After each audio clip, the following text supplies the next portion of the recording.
I'm Paul-Emile Cesar. I was born in Port-au-Prince, Haiti. I'm working with World Vision. I was in Haiti. I was in the second floor of a four-story concrete building in Port-au-Prince. The building shook very bad, but fortunately it did not collapse. So that's why I'm alive today, because if it had collapsed, I would have found myself on the rubble and probably would have been dead. I have a wife and two children that were spared as well. The two children are two daughters. The second daughter is about 7 months old, which means she was born after the quake. My wife and the first child, the first daughter, and her baby, she was pregnant, were in their church at that moment, when the quake happened. And the church building shook very bad. Was very panicked, very stressful. But again, the church did not collapse. That's why she's alive as well. So we can say it's a miracle that we're alive. I can say that for sure the immediate needs of the population that's been affected by the quake are being met. By immediate means, I mean food, some shelter and healthcare and immediate education needs.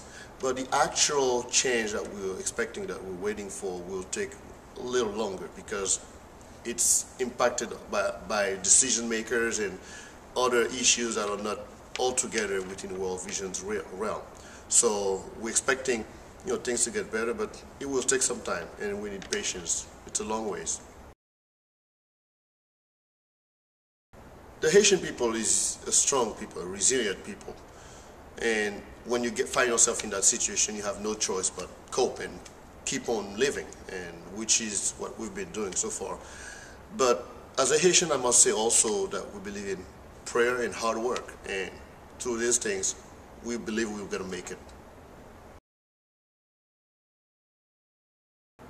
I like that question. I think that education would be on the top of the list for what Haitians would need most. And the second thing I would say would be a strong leadership.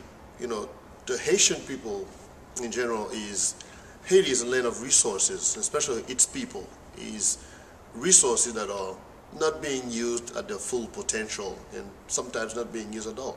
So I think that once we have strong and good leadership with vision that can tap into the resources and get Haitians to work, I think Haitians can move forward, because ultimately, I believe it's the Haitians' responsibility to move forward and rebuild our country.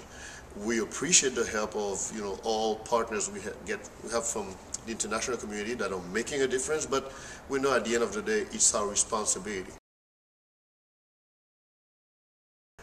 If there was one thing I would have to point out that you can do as youth over here in Canada is to advocate on behalf of Haiti and pretty much keep our country in the picture and advocate before decision makers, governments, and corporations, people that can influence things for the better for the country. And the people of Haiti would greatly appreciate that. Thanks for what you're already doing on our behalf.